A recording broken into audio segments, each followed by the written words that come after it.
Hey, so I used hydrogen peroxide and baking soda to lighten a test area on my hair. Well, why did I do that?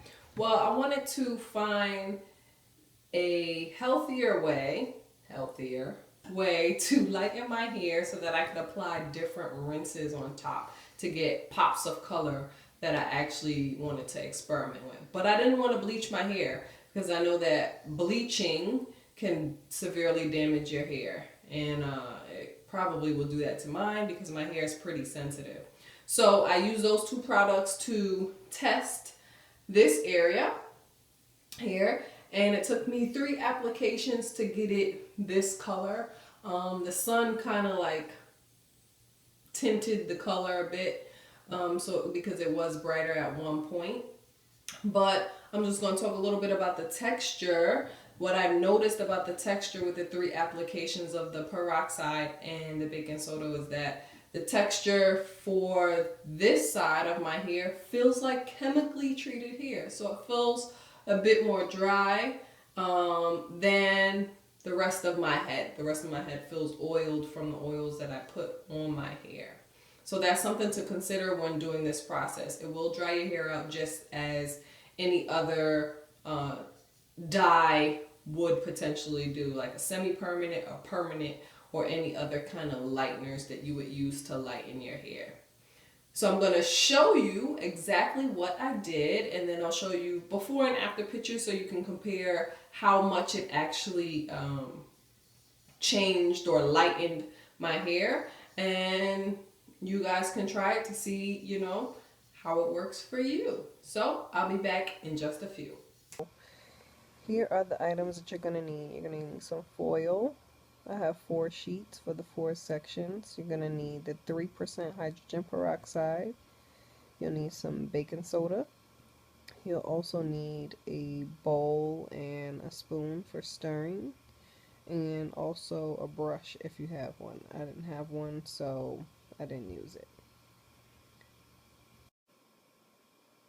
So what you do is you pour some baking soda into your bowl, and then after you've poured a good amount inside of the bowl, you're going to add your hydrogen peroxide in. Now you want the consistency of your mixture with the baking soda and hydrogen peroxide to kind of be like a paste. So there you see that what I have in the bowl is probably about like 4 tablespoons. So I use about 4 tablespoons. I'm not sure how much hydrogen peroxide I put inside of the bowl, but again, I wanted it to be like a kind of like a loose paste type of texture. So I'm stirring up the baking soda and the hydrogen peroxide, and it's a bit liquidy here. So I'm going to add some more baking soda to it so it can be to the consistency that I need it to be.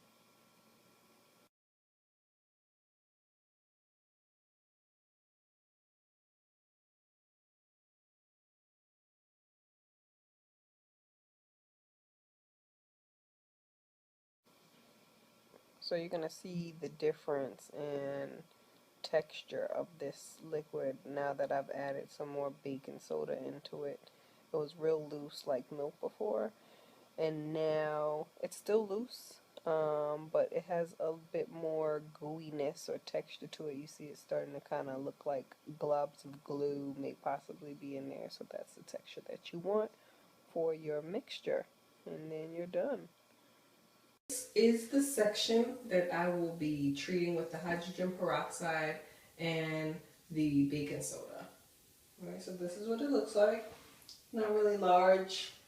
I just wanted this little front section to have a splash of color.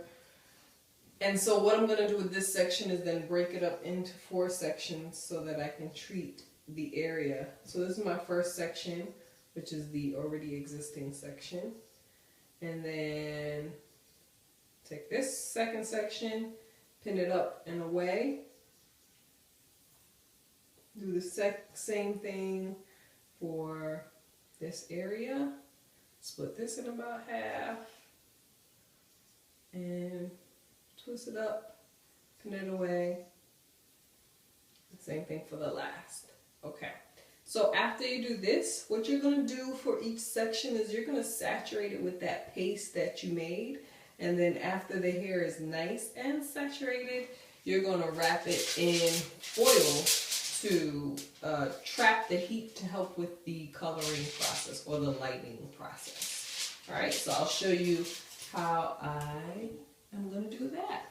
All right. So I don't have a brush. It would be easier if you had a brush. So what I usually do is just like take the hair and I dip it into the bowl like so and swirl it around, let it soak up into the paste. I'll show you what that kind of looks like. So it looks like this. You can let it soak in some more. I don't let it go all the way up to my roots. It gets really messy, so you want to make sure you have like an old shirt or something on. And once you do that, then you take your foil, so messy. Take your foil and you basically, my earring is all in the way. You take your foil and you basically wrap it around the hair. And then I usually bend the bottom part up just so it doesn't leak out. Alright? And that's all you do. So you're going to do the same thing for the other 4 parts. And then you're basically done. Alright, so I finished all 4 sections. I know it looks a little messy. That's totally okay. What I do after that is I take a shower cap. I don't have a clear plastic one, so anyone will do because it's still dripping out of the foil. So I take the section, put the shower cap over it to contain it. That way if it drips into the shower cap. And then I leave it like this. Pretty uncomfortable, it's okay. And I leave it like this for, well, overnight. You can check it to see if yours processes faster, so you can check it after hours, see what it looks like. But I usually sleep with it overnight, wake up in the morning, and then I wash my hair and condition my hair. So I'll show you guys what this actually looks like in the morning. Bye. See you later. Good morning, everyone. So it's the next morning, so all you're gonna do is take off your shower cap. If you checked on it a few hours, maybe like 2 hours, 3 hours before, you would have seen if any change has been done. I did that and there was no change, so I left it in overnight. And so you just unwrap the foil. And this is what it looks like. You can see for the first one, still has a lot of residue. You can see some change, but it's not like dramatic. And you'll see what it looks like after you wash your hair.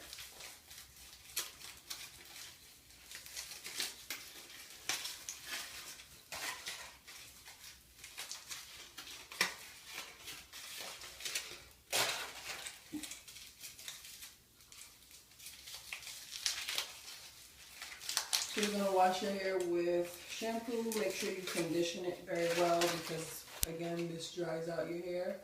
And then you can do your retwist. So I'm going to do all of that and then come back and you guys can see before and after pictures of the progress so you can see how much the hair has actually lightened with one application of hydrogen peroxide and baking soda.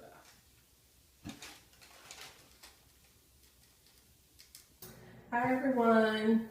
So I'm back the next day and I wanted you guys to see how much my hair has actually lightened from the baking soda and the 3% hydrogen peroxide. If we look closer, we're gonna look at the test area first. You can see here that it has lightened a lot from how it looked previously, especially the ends. You can see they look pretty blonde, and up here it appears to be blonde as well, but it has like a reddish hint to it or tone.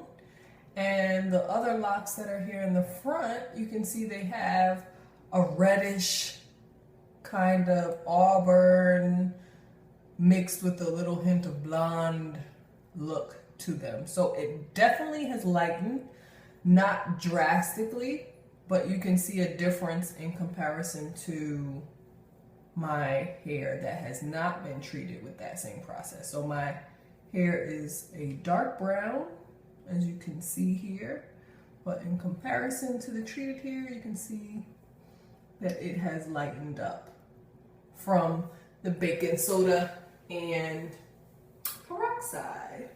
I like it so far. I do want to get it lighter, so this area here, I'm going to treat it 3 more times so that it will appear as light as this area down here. Later on in the future, I'm going to apply a rinse on it, and so I'll make a video about that so you guys can see how well the rinse was able to hold onto this lightened hair area. I also wanted to make notice of my necklace. It's very nice. I made it myself, so I have, a lot of pride in it. It makes me feel radiant. My hair makes me feel radiant as well. I'm really feeling the stage that I'm in now. I'm still in that teenage stage, still have a lot of buds, but I'm feeling more confident about my hair. And it gives me that, I call it the Lauryn Hill look. Your hair in this teenage stage has a lot of character, and each lock is different and is doing its own thing. So yeah. But I want you guys to comment down below. Tell me if you tried this, if you've ever done it before on maybe loose natural hair, or if you've ever even done it on locks. If you have any questions, leave them down below. I will definitely make sure to answer them. Rate my video. I hope you guys enjoyed it. I had a good time making it. And subscribe, because I'm going to be posting a lot more videos, some about hair and also about my travel experiences around the world. So I'm just going to say bye to you guys. This is Desiree Blue saying goodbye to you.